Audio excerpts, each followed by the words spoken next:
all Cornelled out today too. I got my Cornell sweater with me, I got my favorite Cornell mug, and I got my little bear right here, Cornelly. But yes, in Cornell, you know, you come across a lot of privilege. This kid who has this bright orange Ferrari.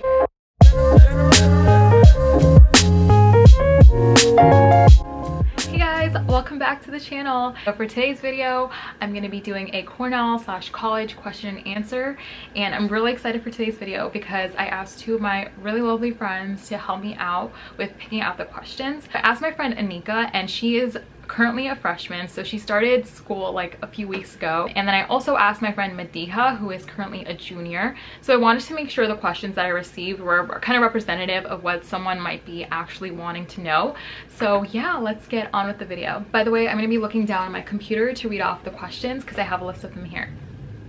Okay, so I'm going to start off with Anika's questions, who is the freshman. The first question that Anika asked was, what is the culture like at Cornell? And I thought this was a really good question because it's kind of helpful to learn about the culture before coming into the school, because that way a student knows what they're expecting and can be a good fit for the school. So the culture at Cornell is definitely a very interesting one because we have a lot of pride in Cornell. We love the Office references and Andy. We love our alumni like RBG, Bill Nye. I think we take a lot of pride in our achievements and the great things that Cornell has done. But we're also very self-deprecating in times.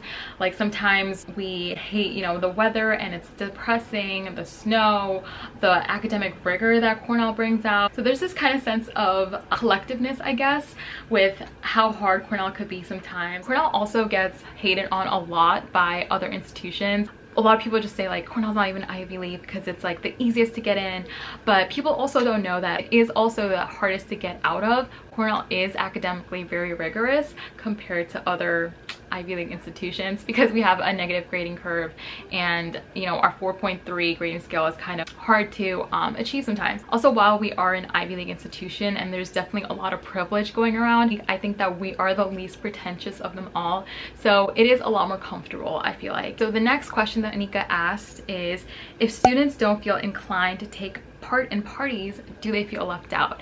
This is a very good question, and the answer is not at all. I think there's a lot of stigma and pressure around wanting to party and going to parties, and if you don't like it, you feel like the FOMO and being left out. And you know what, I've had that feeling too. I get that feeling, but the truth is you do not have to party to feel a part of something. I don't think people realize that there's so much other things to do with your friends and to have fun at Cornell. There's hiking. Cornell is like the epitome of beautiful nature, so I really recommend everyone to take advantage of that and explore Ithaca. I think it's such a good opportunity and something I wish I did more of. Even going out to eat at night or the weekends is something fun to do that's not partying. To understand that partying is definitely a very different vibe, right? And you can have a lot of fun and do like home parties or like have parties with a small group of people. For example, we did Valentine's Day, we had paint night and those type of things. So if you do not like, you know, being in a room full of people and having music blast in and stuff, that's not your vibe, that's totally cool. I think at the end of the day, people party because it's a way they are relieving stress and having fun. So find ways that you can relieve stress and have fun too.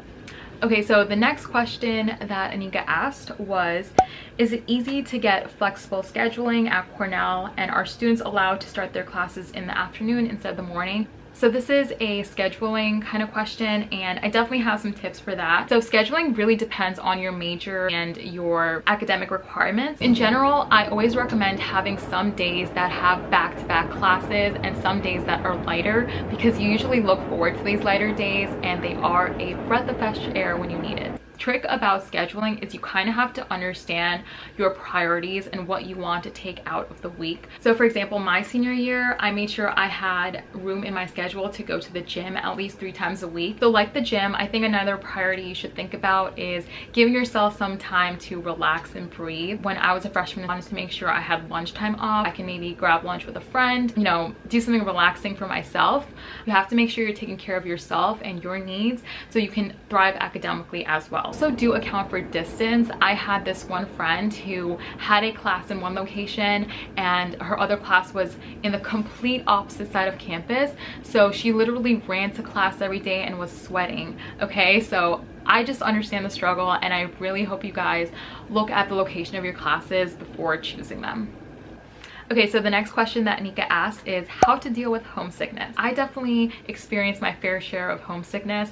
I am very close to my family and my little sister, so when I knew I was going to Cornell and moving 4 hours away from New York, it definitely made me a little sad. I was always so used to having people around me. When I came to Cornell and I was on my own at times, I felt very lonely and I had this like empty feeling. The way that I try to tackle homesickness is I try to use technology to my benefit. I think COVID-19 illuminated this even more, the importance of using technology for connectiveness. So if you are missing your brother, your sister, your mom, your best friend back home, please just call them, FaceTime them, text them, etc. It will most likely cure your homesickness. Okay, so the next question is, what are some popular and productive ways to reduce the stress of college? Another great question. And the first thing I would say, which I'm sure you guys probably don't want to hear, but exercise, right? So for a long time, I didn't understand the importance of exercise, and knowing that I had to exercise was a stress in itself. Exercise really does make you healthier, happier, and confident. So make sure you prioritize exercise so that you can reduce the stress of everything else. Another way to reduce stress that I cannot stress enough is organization. When I was a freshman, I had this impression that I can just remember everything I need to do on the top of my head. And yeah, in the freshman year, it's easier to get away with that. But the truth is you need to be organized if you want to thrive, not survive in college. There's a lot of ways that you can get organized, and you kind of have to do trial and error to figure out what's right for you. So some ways you guys can stay organized is utilizing Google Calendars, using apps like Trello and Asana, and using, physical planners that you can also write into. Next, Anika asked, is it easy to create good relationships with professors at Cornell, considering it's a big school and class sizes are large? Yes, it is actually easier than you think to have a relationship with a professor. So don't worry about how big the school is. That shouldn't be your objective, but you have to realize that students don't go the extra mile to kind of get to know their professors well. They don't go to office hours, they don't ask questions, they don't talk to the professors after school because, it's just more effort and more work that a student has to do. Another tip that I would give is that understand why you want this relationship with your professor. If you know that down the line you're going to need a recommendation for research or for law school, any grad school, etc., having relationships and building them early on in your freshman, sophomore year is going to pay off so well. Make sure you know them on a personal level too. I feel the best connections I've had with professors, I've kind of known their background, their family, etc. Try to aim for that. Try to really be interested in their personal lives too, because at the end of the day, professors are human too. They don't just love talking about their research and work the whole day. They like being themselves and letting their students also be a part of their lives. Okay, so this is definitely a juicy one and probably one of the most important questions that she asked. Is it hard integrating into a predominantly white institution as a student of color?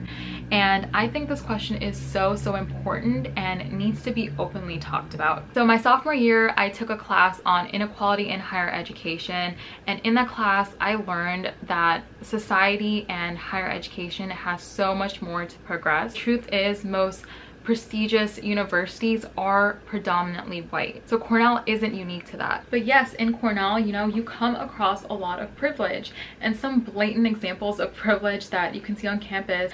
There's this kid who has this bright orange Ferrari and Lamborghini, I forget which one, but he always drives it around. It's just very interesting to see that kind of lifestyle people have. Everyone on campus has, $1,000 Canada Goose jackets. And when I first came in, I was just like, damn, I don't come from money, and I see that so many people on campus come from money, and it's kind of weird at times, but realize that someone else's privilege shouldn't be a burden on you and shouldn't impact how you view yourself. And I think at the end of the day, that's the most important part. But yeah, there are a lot of South Asian people. However, there aren't a lot of Bengalis or Muslims. Yeah, while I didn't see people who looked like me in college, I made sure I didn't let that demotivate me and rather use that as fuel and drive to make sure I'm paving the way for people who look like me and people who also don't. It's really up to us to pave the way for a better society and make sure diversity and inclusion is being ingrained into everything that we do. Yes, at times it is hard being a person of color at Cornell. However, you have to just make sure you are surrounding yourself with the right community that supports you. On the topic of privilege, I also wanted to address the privileges that come along with being an Ivy League student. You know, when I tell people I go to Cornell, they definitely have a different perception of me, and oftentimes getting my resume through the door might be a little more easier because of Cornell. However, you have to understand that a Cornell degree can only get you so far. It is really up to the individual and how much effort you put in to achieving your goals that makes the difference. Okay, so now on to Madiha's questions. So Madiha asked, how did you decide on your career path?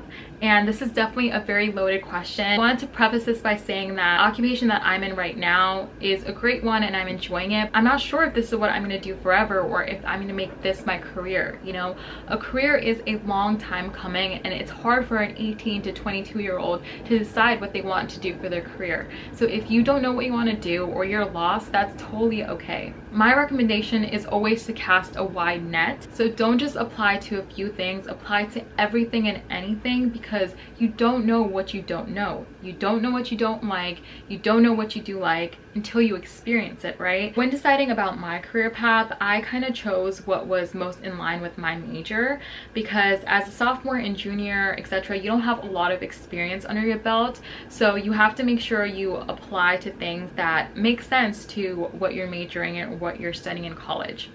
That being said, if your major is arts and you want to do coding, please, please, please do not let your major define or limit what you want to do. If you want to do something, always go for it, because it's really about how you sell your story. That's a secret I will tell you from working in career services at Cornell University for 4 years. So this question ties really well into the other question that Madiha asked, which is, what college resources helped you most in terms of career guidance? This is something that I really recommend people doing literally their freshman year. Make sure you are in the ins with your career services department. Career services is a great starting point and a great support system to help leverage throughout your 4 years. I feel like a lot of people still don't know how to craft a great resume or how to apply for internships properly or how to even find jobs. I personally used to obsess over that, so I have so many resources and tips and tricks. So I would love to make a different video if you guys are interested on how to secure internships, how to make sure your resume is great for job search, and how to ace your internship as well. Another thing I took advantage of was all the events that Cornell had to offer that had alumni come. Alumni are the most raw and the most telling. For example, I took a script writing class because I was interested in movie production and, you know, filming and YouTube and stuff. So I went to this event with this script writer named Andrea Burloff. She's a Cornell alum.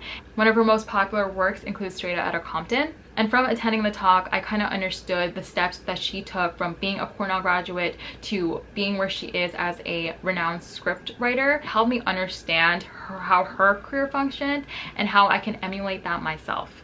Okay, so last question of the video, it is, what skills do you think are most important life or career that one can start working on in college? I would really recommend taking Excel courses, because Excel you'll be utilizing all the time in the workplace, whether you're doing research or, you know, doing finance, etc.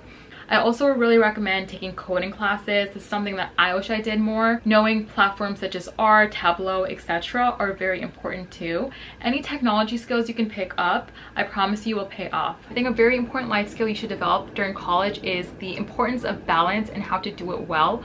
Work-life balance is something that if you establish early on in college, it will be a breeze when you're working full-time and for the rest of your life, really. People are not going to ask about your GPA 2 years after college. They're going to be more interested in learning about your experiences and how they shaped you into who you are. Okay guys, so that is the end of the video. I hope you guys enjoyed. So please do subscribe and share this video for anyone who is going to college or coming to Cornell. Hope you guys have a great rest of your day, and I'll see you guys in the next video.